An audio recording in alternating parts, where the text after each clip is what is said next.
Paz do Senhor, meus irmãos, eu sou o presbítero Wallace e este é o meu canal. Sejam muito bem-vindos.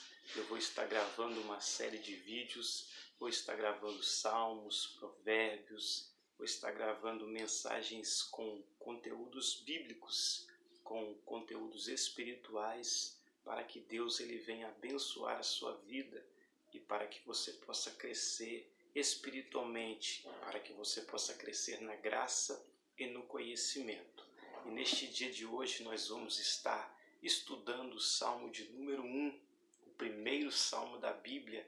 E o Salmo de número 1, ele é um salmo anônimo, nós não sabemos quem é o autor deste salmo, nós não podemos afirmar com certeza quem é o autor deste salmo, mas ele é o salmo que dá início a todo o inário de salmos. E o livro de Salmos, ele é um livro de cântico, um livro poético, e este salmo de número 1 contém ricas bênçãos para a nossa vida.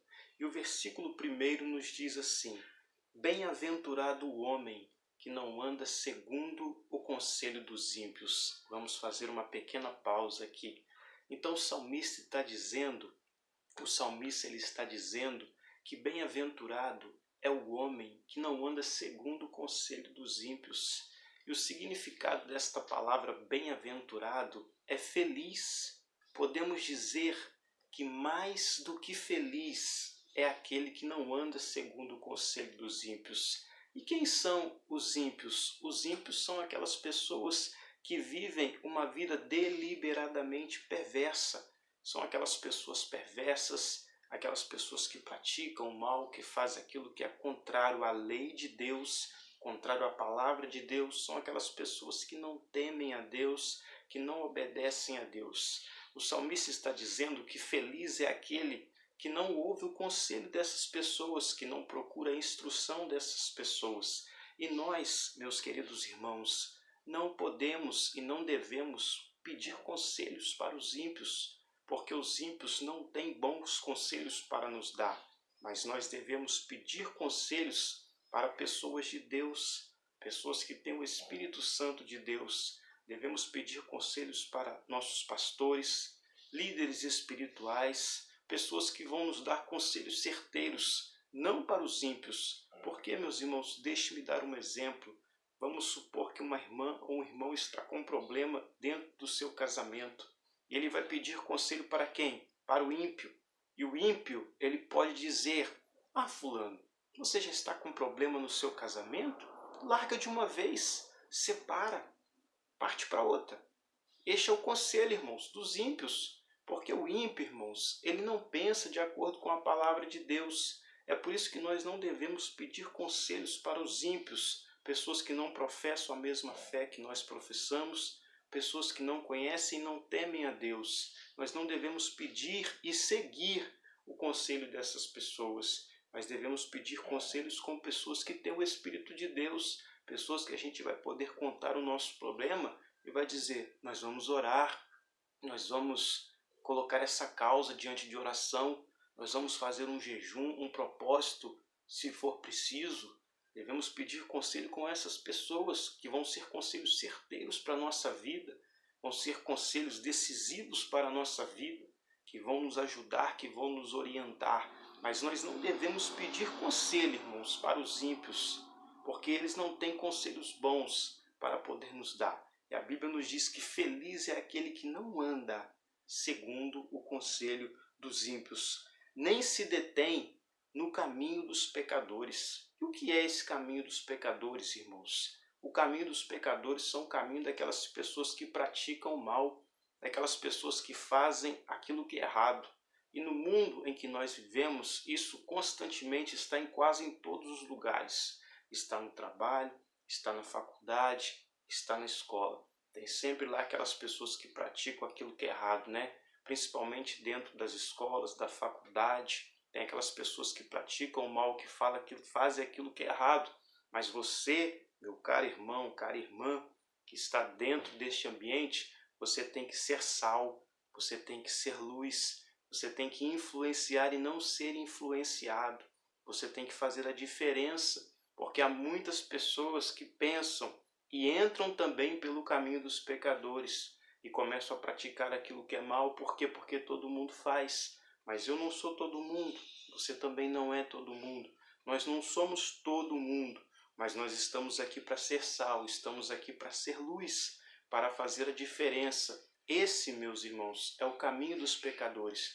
E nós não devemos, irmãos, parar neste caminho. Irmãos, nós não devemos parar, nos deter no caminho dos pecadores, daqueles que praticam o mal, daqueles que fazem aquilo que é errado. E olha só, o salmista, ele continua nos dizendo aqui, nem se assenta na roda dos escarnecedores. E o que é, meus irmãos, a roda dos escarnecedores? Os escarnecedores são aquelas pessoas que falam mal de pastores, falam mal da igreja, falam mal das pessoas que professam uma fé, falam mal contra Deus, falam contra o nosso Deus. Essas pessoas são os escarnecedores e isso entristece o Espírito Santo. E, infelizmente, irmãos, tem muitas pessoas que se assentam no meio dessas rodas, também falam mal, compactuam desse assunto.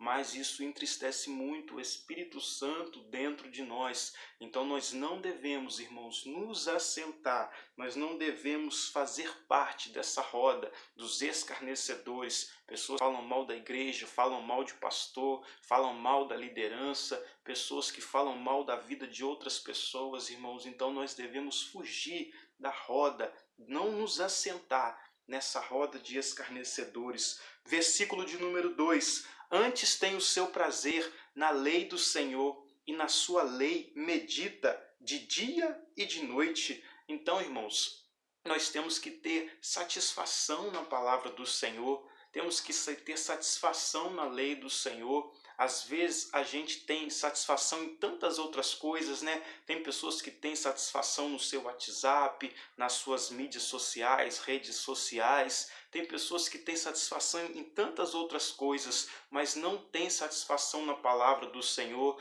não têm satisfação em ler a Bíblia, não têm satisfação em meditar, em estudar, não têm satisfação em procurar o conhecimento do Senhor. E a Bíblia nos diz que nós vamos ser bem-aventurados, vamos ser abençoados, vamos prosperar se nós tivermos satisfação também na lei do Senhor. Quer um exemplo? Tem muitas pessoas que esquecem o seu celular, mas não, se esquecerem a Bíblia, às vezes não dá nem falta da Bíblia, mas o celular, se a gente esquecer o nosso celular, a gente na hora, a gente sabe que a gente esqueceu o nosso celular. Mas e a Bíblia Sagrada? Será que ela está comigo? Será que ela está conosco? Será que ela está fazendo parte da nossa vida? Então nós precisamos, irmãos, ter satisfação, ter prazer na lei do Senhor, meditar nessa palavra. E a palavra meditar, irmãos, significa que nós devemos pensar, falar em voz baixa. Nós devemos pensar sobre aquilo que nós estamos lendo, meditar, fazer uma leitura, falando conosco mesmo, falando em voz baixa sobre aquilo que nós estamos lendo, sobre aquilo que nós estamos pensando. Devemos pensar a respeito daquilo que nós estamos lendo. Nós devemos meditar nesta palavra, porque no versículo de número 3, nos diz que será como uma árvore plantada junto à corrente de águas, que dá o seu fruto na estação própria, e cujas folhas não caem, e tudo o que fizer prosperará. Olha que promessa maravilhosa, irmãos. O salmista está dizendo que se a gente fugir do caminho dos maus, se a gente não andar no conselho dos ímpios, nem se deter no caminho dos pecadores, nem se assentar na roda dos escarnecedores, e meditar na palavra do Senhor dia e noite, a Bíblia nos compara como uma árvore plantada junto a ribeiro, a corrente de águas, que dá o seu fruto na estação própria. Uma árvore, quando ela é plantada à beira de um rio, ainda que não tenha chuva sobre a face da terra, essa árvore ela vai estar sempre irrigada, porque ela vai estar à beira do rio, e ela vai dar o seu fruto, produzir o seu fruto na estação própria. Então o salmista está dizendo para aquele que medita na palavra dia e noite e segue todos esses princípios aqui, tudo que ele fizer, ele vai prosperar. Então, se uma pessoa ela abrir um negócio, ela vai prosperar. Se essa pessoa ela vender pipoca na rua, ela vai prosperar. Se essa pessoa ela vender bombom, chocolate na rua, ela vai prosperar. O que essa pessoa fizer, ela vai prosperar, porque a mão do Deus Todo-Poderoso está sobre ela e ela vai prosperar, porque é promessa de Deus: tudo quanto fizer prosperará. Isso não somente na área financeira, mas na área sentimental, na área familiar, no casamento, na família. Tudo vai prosperar. É uma promessa de Deus para a nossa vida. Versículo de número 4 fala a respeito dos ímpios. Os ímpios, porém, não são assim, mas são como a palha que o vento espalha. Então, meus irmãos, a palha o vento leva. E a palha, ela serve para quê? Na maioria das vezes, para ser lançada no fogo. O salmista compara os ímpios como essa palha que é ser lançada no fogo. Os ímpios, eles são assim. Na mesma hora que eles aparecem, daqui a pouco eles somem. Na mesma hora que eles estão lá em cima, eles estão lá embaixo. Na mesma hora que os ímpios, eles aparecem, eles já não estão mais em evidência. Por quê? Porque eles são como a palha que o vento espalha. E também no versículo de número 5, fala que os ímpios não subsistirão no juízo, nem os pecadores na congregação dos justos, irmãos. Por quê? Porque Deus, ele não permite, porque Deus há de trazer juízo sobre toda a impiedade na face da terra. Aqui está dizendo que os pecadores, irmãos, não subsistirão na congregação dos justos. E quando a Bíblia fala justos, não que nós sejamos santos, perfeitos, não é isso que a Bíblia está dizendo. Nós somos justos por causa do sacrifício do nosso Senhor Jesus Cristo, que nos justificou e nos deu esse direito, essa justificação pela graça. É por isso que nós somos chamados de justo pela Bíblia Sagrada. Diz que os pecadores não vão subsistir. É por isso, irmãos, que tem muitas pessoas que estão dentro da igreja, que estão fazendo coisas erradas, estão em rebeldia, estão falando contra a vida do pastor, estão em pecado dentro da igreja, irmãos. E essas pessoas não vão permanecer. Por quê? Porque uma hora, irmãos, o inimigo ele consegue arrancar essas pessoas da igreja, porque a palavra de Deus diz que os pecadores, aonde os justos estão, pessoas que estão pagando o preço em santidade, ali, meus irmãos, os pecadores, eles não vão subsistir, conseguir ficar na congregação do justo. É por isso, irmãos, que há a parábola do joio e do trigo. Então o próprio Deus ele permite que essa situação aconteça, mas é bem verdade que se houver um arrependimento, essa pessoa ela pode alcançar a graça, ela pode retomar o caminho, mas aqui a promessa de Deus é essa. Então é por isso que em muitos casos nós vemos pessoas sair da igreja, pessoas se afastando e acontecer. É por causa desse versículo aqui, versículo de número 6, para a gente fechar. Pois o Senhor conhece o caminho do justo, o Senhor conhece o teu levantar, meu irmão. O Senhor conhece o teu assentar, o teu deitar. O Senhor ele conhece a nossa vida, ele conhece a vida daquele que tem intimidade com ele. Intimidade, irmãos, é um relacionamento muito próximo.